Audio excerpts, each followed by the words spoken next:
Finals. It's the Inside the NBA crew here as we welcome you to NBA Tip-Off presented by American Express. Ernie Johnson with Shaquille O'Neal, with Kenny the Jet Smith, with Charles Barkley. Can't tell you how meaningful this is for all of us, how pumped up we are to be here and finally be a part of the NBA Finals. You can tell it's big because everybody's been shopping. Wow, these are some nice fits. No, it's just new to you. No, it's not just new to you. How you doing? JCPenney big man section. Available for all sizes. Huge man section.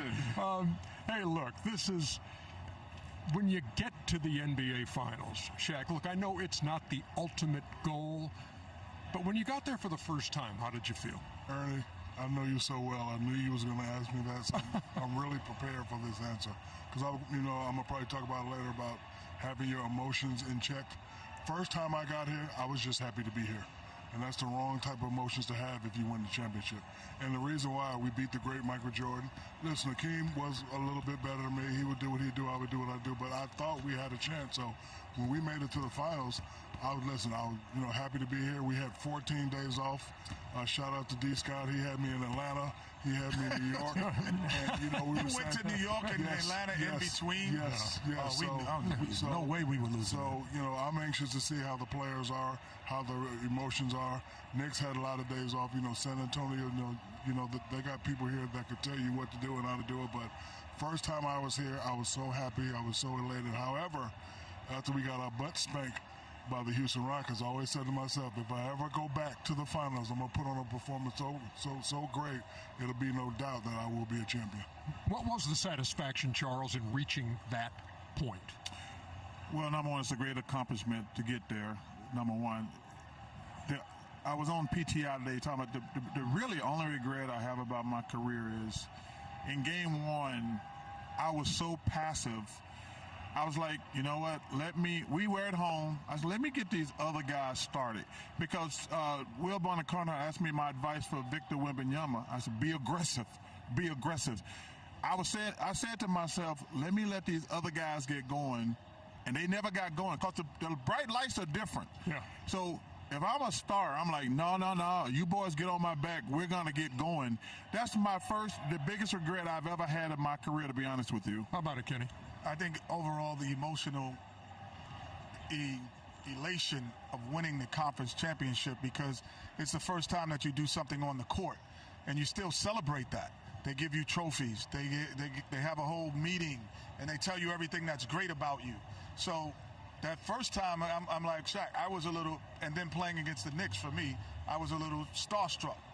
And then the second time I was what they call a glorified role guy, meaning if you don't play well, you can make us lose. So for me, I was like, I'm going to be ultra aggressive in game one of the NBA Finals. I was fortunate enough to break the NBA record in threes because I'm like, I'm going to be aggressive and not be passive and not wait for Hakeem or Clyde to get going. I'm going to get us going if I can and help us get into a thing. So the second time you're a little different than the first. I was like Shaq. I was like, whoa, I'm here in Madison Square Garden. Whoa. It took me like 4 games to really come into the series. And one more thing, Ernie, the cheering is different. Of course, when you're a local team, you win all that. But when you make it to the finals, it's different. You get to eat free at restaurants. We had a parade at Disney. Everything's just different.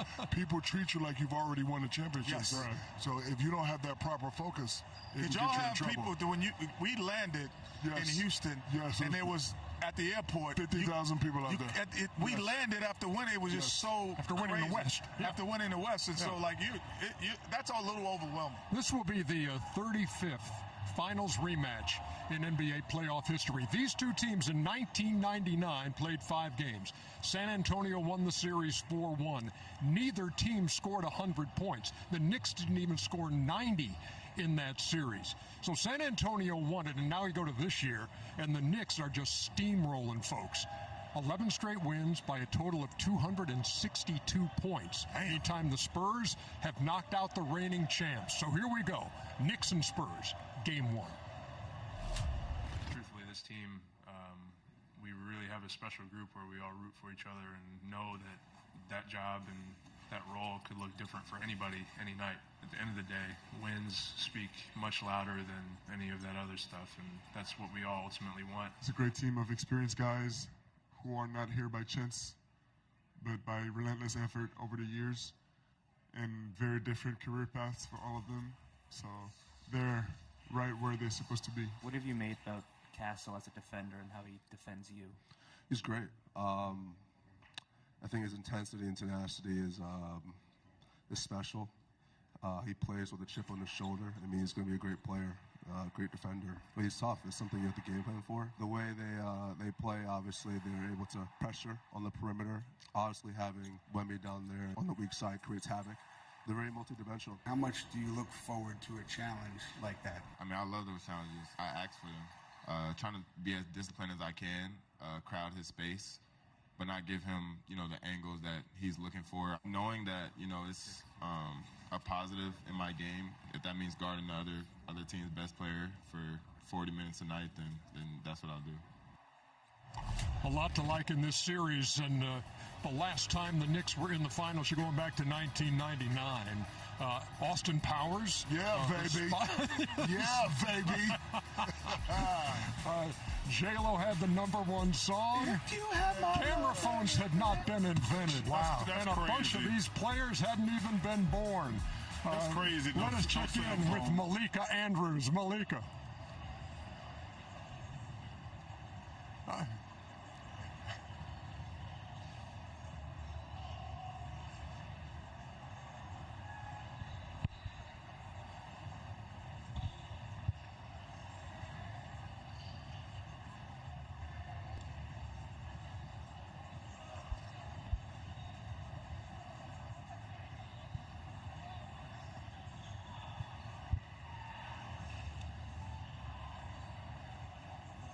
It's a good-looking kid.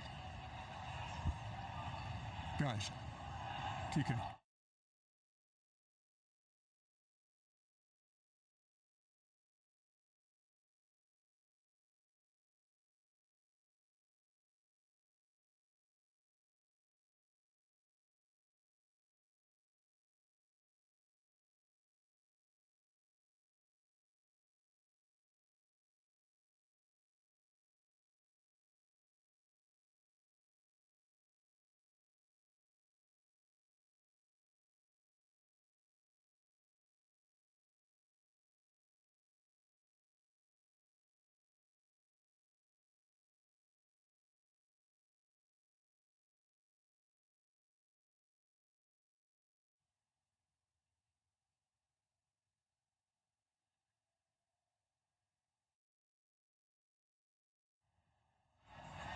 Malika Andrews, thanks for the information. And by the way, for a guy who was 33 when they were playing the last finals, 1999 for the Knicks, I really don't need to hear that you were going into kindergarten. Oh, my gosh. She had that first day picture, first day of kindergarten picture up. Yeah. That's funny. Well, first of all, let's just say... Actually, I was 43. Yeah. Man, well, you're just old. I am. I just want to say that's how you come to work right there, too. Yes. Victor Wembanyama. That's a good-looking kid. That's how you come to work, guy. Don't come in here dressed like no damn bomb in your pajamas. Let's start breaking this thing down, and let's start with the stars, okay? What do you expect to see from New York in trying to contend with Victor Wembanyama? I think they are going to let him get his. Because listen, Ernie, he's 7'5". You're not going to stop him. They'll probably allow him to shoot some jumpers and say, hope he misses. But listen, if he's, picking a roll and getting to the middle of the paint, you're not going to stop him. Karl Anthony Towns also has to make him play defense. You just can't let him sit back there and be the, general on defense. But if I was them, I would let him get his and cut everybody else down because, as much as we talk about, Victor Wembanyama, Champagny has been playing great. Champagny, Fox has been coming off the bench and playing right. And my two pit bulls, Castle and Vassell, has been playing great. So, if you try to double and triple and do all that, everybody's going to get involved. Yeah, you could do all those things, but Victor affects the game in so many other ways. And real quick, Kenny, to Chuck's point about come out aggressive. Look at his game one numbers against Portland and against OKC, and look at the loss to Minnesota. Yeah, but what drives me crazy about this Spurs team, Ernie, they forget about him a lot of times. If you go back and look at that OKC series, they gave him the ball early in game one. They didn't do it in game 2. They didn't do it in game 3. They gave it to him every time in game 4 to start the game. Then you go to game 5. He did not take his first shot to 3 minutes ago in the first quarter. And then they lost that game. Then they came and gave it to him in game 6, and he dominated. If the Spurs get him the ball early, I heard guys talking about he was tired on tele. I said, this dude ain't tired. First of all, he's 22. But when they give him the ball early, it helps his offense and his defense. I hope that I didn't really throw your train of thought off by going to that, but so continue. Well, you can't think more than twice? No, I can't. I'm fine. Thank you, sir. Thank you, sir. You're the only one smoking over here. But I think this. Today is Independence Day because the alien has arrived in the NBA Finals. And there is one way to try to figure out how to stop him because it's not just offensively. It is defensively. It is impact in passing. It's also your thought process of what plays you're going to run.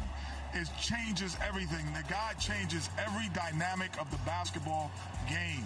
And that is what makes him special. And even in the game 1, when he only had 11 points, he had 17 attempts. It was because of the good defense that stopped him as well. Physicality at times, yes, that does bother him. But when he's making his mid-range jump shot, he becomes unguardable. It's not even the 3, it's the mid-range, right inside, right at the free throw line when they throw it to him. Then he gets all of these. These are I'm just special. But those are only once in a while. But the bulk of his shots will come from elbow in, and that's where he's dangerous. Let's talk about him on the defensive end because obviously he's defensive player of the year. But this is a Knicks team that's been owning the paint, second chance points, they're rebounding more, they're +9. So how will his presence affect that and maybe negate some of those advantages the Knicks have had so far? I don't think they're going to negate it. I think it's a great advantage for the Knicks. To me, this series is going to come down to Karl-Anthony Towns because his ability to shoot the ball and keep Victor from sitting back there playing safety. Look, he's back there playing safety. He's not going to be able to do this to Karl-Anthony Towns. You look at all these plays. He's not guarding Hartenstein or a Holmgren. This is what I think one of as great as they are, this is when, to me, this is when Karl-Anthony Towns is going to really be effective because he's the best shooting guy, big guy in the league. He's going to keep his floor spread. That's why I think going to help Brunson, OG, Mikal Bridges, Hart, all those guys. That's one of the reasons the Knicks are great on the offensive board in the paint, Ernie, because the big guy has to guard Karl-Anthony. How much would you play Mitchell Robinson then? Well, he gonna have to play him. I understand what you're saying, but don't forget they switch everything. So what's going to happen? When the guard gets by, Victor's going to get the guard, and the guard's going to stay back. They're not going to allow Karl-Anthony Towns to get as many wide open threes as you think. In my opinion, I'm talking about when he has to guard him, he's going to be the best at spreading the floor because you have to guard Karl-Anthony Towns. I wouldn't put him in pick and roll because when you do put him in pick and roll, they can switch it. But to have Karl-Anthony Towns give him the ball at different places on the floor. Now listen, Victor gonna have to guard this. He's got, and now I think Big Cat can put the ball down on the floor and right here, go to the offensive board. Listen, Victor's a great player. But Karl-Anthony Towns is the best shooting big man we have in this league, and you have to respect that three-point shooting ability. Well, Wemby is a game changer. So is Jalen Brunson. So what would San Antonio's, what would their strategy be? What would their tact be in trying to limit Brunson? Well, Jalen Brunson, arguably is a little bull. He's able to get to where he wants to and get to his spot, get his shot off, and he is a post player at 6 foot because he plays inside the paint. Every possession, his feet touch the paint, and that is what makes him difficult. Then he starts shooting those long-range threes. But Ernie, this is the one thing that could change. There's a guy on the San Antonio Spurs that if I was playing with, I would just walk over to him and like, Castle, this is your series. We need you to limit him to good games. Your physicality, your strength, your ability to guard will separate us. And look at me, Stephon, it'll make us NBA champions if you defend. All you have to do is defend, and it'll make us NBA champions. But the Spurs, let's go. But the Spurs win by committee. You're forgetting Vassell, you're forgetting Fox, you're forgetting Champagne. No, but he's talking about on offense, Shaq. Offense or defense? No, on offense. No, I'm talking about defensively. Those guys you mentioned, Champagne and Vassell, they good on offense. Right. But he's right.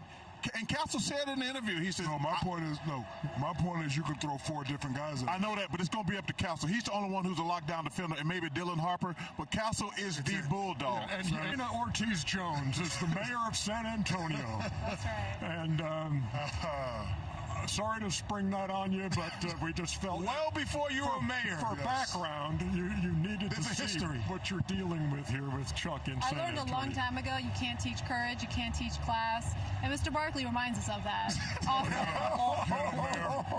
Get him. That's John Jay High School right there. That is John Jay. That's right. Mayor, I am so glad to be back in your beautiful city. You're welcome. Everybody, I took my walk today. Everybody was fantastic. That's right. They know I'm just joking around. Well, you're the only one on the walk. No, it was someone. There was a lot of people. Somebody took a picture of me doing my exercises. Yeah. Okay. Is that what you were doing? Yeah, I do these. What the hell is that? I'm picking up a chair. Yeah. I do sets of 25. Picking up random chairs wherever you go? Yeah, I was down on the river walk today. I'm sorry, I was down on the creek walk today. No, see, there he goes. That looks like vandalism. Mayor, you know there's not a creek. That's a creek. That's not a river. It is a beautiful river walk. It's a creek. It's a river. Well, look, we are very proud of our river walk. We've got so much to enjoy down here. there. So, Mayor, can I ask you another question? Please. The most famous place in y'all cities where everybody got killed is the Alamo. You think that's a tourist destination? Well, no, it's not. It is in fact the #1 tourist destination in the entire state. You know what also brings people here. So San Antonio is Military City, USA. Yes. As an Air Force veteran, Iraq War veteran, I'm very proud to say that every airman, every guardian comes through Lackland Air Force Base. So we are so proud of our city, and we know what, we even welcome you. Okay, we even welcome you. And don't forget Fort Sam Houston. And that's right. You know, Cole High School, Fort that's Sam right. Houston. Mayor, I first came here when I was 13 years old. I played at the Hemisphere Arena. I was in a Pepsi Hot Shot contest, and I went to visit the Alamo, Mr. Barkley, and it stuck with me. Because the Alamo is not where people, it was where people had courage to go on and fight. They died, kidding. No, they fought to the end. All of them. And that is what it's about. And I remembered that at 13 when I went back to school. So you remembered the Alamo? I remembered the Alamo. Well done. Have you been back? Yes, I have. Okay. I have. I've played in Houston. Remember, we come back here a lot. So 1999, you graduate from John Jay High School. That's right. And that's the year San Antonio beat the Knicks for the NBA championship. What do you remember about that team? So we are so excited because San Antonio is going to championship like it's 1999. Okay. What I remember from that, of course, David Robinson, Timmy, Sean Elliott, Avery Johnson, Steve Kerr, the greats, right? We're so excited. And this is how I know we're going to win. So in 1999, when I graduated from John Jay High School, I was number 6 in my class. We will get our 6th championship this So you're series. an Avery Johnson fan wearing number 6. You know what? Most mayors from both cities have little side bets that they have to wear. Do you and the mayor of New York City have a bet going on? We do have something. We're waiting to reveal it, though. Okay. But, we're looking forward to winning. So either way. Well, y'all up 2-0, he might change his bet if y'all up 2-0. So obviously you've been a fan since 1999. Can you compare this team with the other Spurs team, Tim Duncan, David Robinson, Avery, like you said earlier? As you and I were talking, and even with Mr. Barkley over there, I mean, Wemby is his own kind of beast. We're so excited, though, about, one, the strength of the team, the talent, and it's a very young team. So you all make sure that you book your hotels and your flights here often, because you're going to be in San Antonio for many, many years. I like that. She's probably right. Yeah, what does it mean for the city, Mayor, to have this kind of attention, to have this kind of event in your city? We are a basketball town. We are so proud of this team. And as you know, this is the No Drama Spurs, right? So we're proud of how well they play on and off the court. That's why we welcome them, and that's why we wrap our arms around them. And we are excited to cheer them on tonight. We appreciate you stopping by to join us here on NBA Tip-Off. Thank you. I'm excited to be here. I'm not going to lie. It's a great city. I'm waiting for that corgi to prove you wrong. Spurs are going to win this. Am I wrong, or is there something that's been brought for the Chuckster? Yes. Well, I mean, Chuck has lots of thoughts about the churros. We know he's on a diet, but we know he's not really on a diet. So here are the churros. Chucky churros. That's a load of Mayor. Mayor. He was on road. Now he's on ore. Oh. He's eating everything. He's backwards. He's eating backwards. Ore. It's not row anymore. How is it, Chuckster? Churros off the chain. You can't mess up a churro. You can't. Oh, you can mess one up. The dough. Oh my gosh. Man. Oh. Thank you, Matthew. Thank y'all. Welcome to San Antonio. Go Spurs, go! Thank you, Madam Mayor. We appreciate it. It was on our crew who racked their brain to say, you know what, I think Chuck said something about the Knicks way back in October. And doggone it if they didn't find this piece of tape. Roll it. I ain't gonna lie, Ernie. You never do. I'm going with the New York Knicks. Oh, stop it. I think the Knicks. Why? Why? Because they were in the conference final last year, fool. Yeah, that's last year. Chuck was fat last year. Now look at him. He's a sex symbol. But can I have a question? He got a point about the sex symbol. Yeah. All right, Slice. Thank you. Oh, good. You got the Cavs? I got the Cavs. Now, so I think that's impressive, Chuckster, back in October, although you did waver on that. You were on the Cavs bandwagon when they got James Harden. For a pretty good time. I thought when they got James Harden, that changed the bounce back. The Knicks, man, they were right there last year. And listen, we've got to give, first of all, the one thing we never talk about the Knicks, we got to give that bench some credit. What they did over the summer, bringing in all those extra bodies, now they didn't play them last year, but their bench, what the bench does for you, Ernie, these guys are playing a lot less minutes than they did the last couple of years. Without question. So, Kenny Major talked about coach, and I love Thibodeau. He says he wouldn't play 10 guys in a baseball game, which was a great line. But their bench has been fantastic, man. You got to get them their flowers. Like I say, their bench, they might not score a lot of points, but what they do is they take those starter minutes away, and they've been fantastic. I agree. They have played well up to this point. Shout out to Brunson. Shout out to all the guys. Sham has been playing well. Cat's been playing well, directing the offense from the top of the key. But we all know this is a different ball game. What you've done doesn't matter. It's what you do now in these finals. So they're up there. The Spurs are up there. We're going to see, who's the better team today in game one. But listen, all that stuff don't matter. We all know that it's what you do in this series. Because I've seen a lot of guys have great years and then get to the finals and they don't show up. I'm not saying that's going to happen to the Knicks. I'm just saying we all know because we all been to the finals. This is a different ball game right here. Kenny, let's talk about Cat because I'm not going to say he's quietly done something, but when you take a look at the stats for the playoffs so far, his name is all over those stats. He's 4th in rebounding, 13th in assists, 8th in field goal percentage, 8th from 3, number 10 in blocks. He has been so versatile during this playoff run. Yes, he's been super versatile, and to the fact that, also, like you said, the bench has played well, and other guys have played well as well, coming into the game. OG has shot the ball well when he's played. Mikal Bridges has played fantastic. Shamit's come in the game. So it allowed Cat to be more versatile. However, I don't believe that this is the Cat that can win an NBA championship. I think that the Cat that has to show up in this series is going to have to be more offensively dominant because the wings on the perimeter of the San Antonio Spurs are really defensive oriented. And so now, who will have an advantage? And that will be, can you make an advantage and make Wemby come out? Or when he comes out, you're physically strong enough to bump him off the line to still score. And that is going to be the Cat to me, 22 to 25 points a game. That's the Cat that the Knicks will need to win. Especially if San Antonio does have success in limiting what Jalen Brunson does in this series. Well, Jalen, he going to have his hands full with Castle. But like I say, I still think the kid's going to be Cat. If you go back and look at all those plays that you showed, this guy is such a great shooter. He is going to make Wemby take him away from the basket. You guys talk about all the points and everything.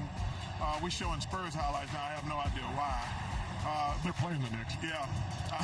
But I'm saying I was going to use this Cat has been, the only thing I hate about his game at time is like a couple of times he had James Harden guard him. Don't let James Harden ever guard a big guy like that. But man, this guy's versatility That's why I think he's going to be the key to the series if the Knicks are going to win. Wemby has to play his jump shot, and then, Shaq said, well, they're going to switch. That's when he go down low. Do not let Wemby stand back there and play safety. That's going to be the key to this whole series, in my opinion. Are you talking about Cat shooting now because he's going up against a guy that's bigger than him? You want him to step outside? Because me and you jump on him a lot for shooting too many jumpers. So. Yeah, but he don't have to shoot it. He can just take Victor away from the basket because Victor has to guard him. But listen, that's his secret. He's able to go inside and outside. That's a nice super weapon to have. If they're going to play little guys on him, take him inside. But to me, he can be a decoy against Victor. Because Victor wants to stand back there and play safety the entire time. This team, New York, has faced 3 teams that have gone the full 7. Okay? For the second straight series, 8 days off between games. How much of a factor, because you think back to game 1 against Cleveland, they fall behind by 22 before they stage that miraculous comeback.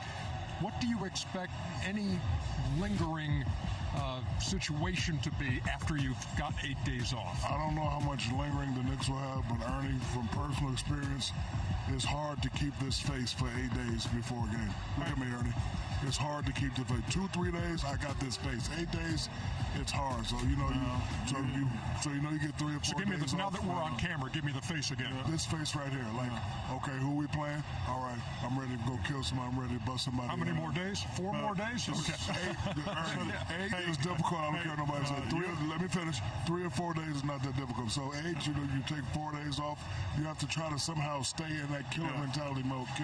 Yeah, just for the record, after 3 days you ugly, and after 8 days you still damn ugly. And after 8 days I won the championship. Okay, but you still ugly after 8 days. Tell him, Kenny. But I will say this. I'm really looking to see the non-Wemby minutes because the Knicks can really win those minutes when he's not on the floor. I think their bench and their second unit is much bigger, faster, more athletic, and they sneak in 2 or 3 of their starters in that second unit. So Cornette and those guys coming in for the Spurs have not traditionally made a big, significant impact all the way in every game, except for the block. I was going to say. Unbelievable block that probably might have saved the series. However, the Knicks' second unit has been tremendous, and that is where when the non-Wemby minutes come in and Cat gets to play by himself, that to me, they're really good. And speaking of the Luke Cornette moment, this wasn't a moment. This was a series. In my opinion, if this was a dunk or a 3-point play, yes. I think OKC wins the game. I agree with you. I'm telling you, that right there was the play of the game, in my opinion. Because San Antonio went back on the other side and connected, too. But I'm saying, if you get it down to 4, because they were making a run. But you see with the bench knew that. Yeah. Like, when you're in the game, you know that play is the momentum changer. Yeah, that was a moment. I said, oh man, that's the end of OKC right there. Yeah, it would have been a 4-point game, turned out to be an 8-point game at that point after the block and the bucket by Castle. That was the play of the game. LeBron Cornette. Exactly. So we get set for game. Justin Tinsley reporting as Josh Hart keeping the Knicks loose. And we've got our guys here. That is NBA champ Kendrick Perkins and NBA analyst Brian Windhorst. Wendy, when we take a look at this Knicks team as they start to practice behind us and Jordan Clarkson, what's going to be the key for them tonight in this series? I wish this was a much more nuanced, more intense, more X's and O's answer. They just got to hit 3-pointers. This is 2026. You need the 3. You need the efficiency. You need Victor Wembanyama to have to leave the paint. Perk, they hit 3s, everything's going to be easier for him tonight. No, I agree with you, but then let me add a little bit more to it. I'm not an insider, but sometimes I go inside, okay? And I've been speaking to a lot of coaches on the New York staff, the Knicks staff, and everybody keep talking about the growth of Karl Anthony Towns. He is the key, right? And I understand it's the question marks. How is Mitchell Robinson going to look? How many minutes is he going to play? What's going to happen if Karl Anthony Towns is not on the floor? Well, Karl Anthony Towns needs to be on the floor. And if it's for 48 minutes, it needs to be 48 minutes. And the only way that he could do that is continue to not pick up crazy fouls, continue to lose himself in the team, and be that defensive presence that he has been throughout the course of these playoffs. Because everyone has been highlighting his offense, but no one is really giving him his flowers on what he's been doing defensively. K-Perk, you know the stage is completely different from the NBA Finals compared to a conference Finals. I mean, you got stars over there, Patrick Ewing over there talking to Gary Payton. Me, you, Wendy. Hall of Famers are all around us, right? Yeah. Caleb Williams is to our left here. It's a different vibe, and it's the first time Victor Wembanyama is going to be on a stage like this. And he talked about that Game 7 emotion coming back down to earth and he's still up in the clouds. What do you expect to see from him on this stage in Game 1 tonight? So I think his energy is going to be a big factor throughout the whole series, because I feel like even though his stats were awesome in the Western Conference Finals, his energy level went up and down. You saw it in his rebounds, you saw it in his dunks. Now, we'll say this, he's had 3 days off. So yeah, he's had, I think, an emotional ride, but if you look at his stats this year, when he's had 3 or more days off, all of his numbers improve. His blocks go up, his points go up, his rebounds go up. Perk, the advantage that he's got tonight is he's had a little bit of rest. Not as much as the Knicks, but that rest could make a difference. Look, and he has to find that balance, right? We saw how emotional he was just to get to the NBA Finals. And the one thing about it is that you don't want to forget that your goal is to actually win the game, right? But you still want to embrace the atmosphere. And Wemby just has to find that balance. I believe he will. But that's also why it's a team sport. He got to lean on the others. So I expect guys like De'Aaron Fox to pick up some slack in case they get off or he gets off to a slow start. That's why you have a deep team. And so, again, I'm not ever worried about Wemby, because even on his average night, what we saw in Game 7, 22 points and 7 rebounds, he's still more impactful than 60% of the league. Yeah, and you mentioned De'Aaron Fox. It's great to have a veteran, especially when you got a 20, 21, and 22-year-old all starting in a game like this, on a stage like this. Keep in mind, the Game 1 winner of an NBA Finals goes on to win the series 70% of the time. It's critical to establish yourself in a series, getting that Game 1 win. Uh-oh. Fellas, you want to say something Did you win else? Game 1? Did you win? I did. You did? I did All right. win Game 1. Well, Part of the 70%. Landry Shamet ready to go, and Wendy talked about hitting those threes. He was on fire in the Eastern Conference Finals. Can he step up on the road here and knock down some outside jumpers? We'll find out tonight on ABC. KC, back to you. Kevy, 60% from three-point range behind the arc.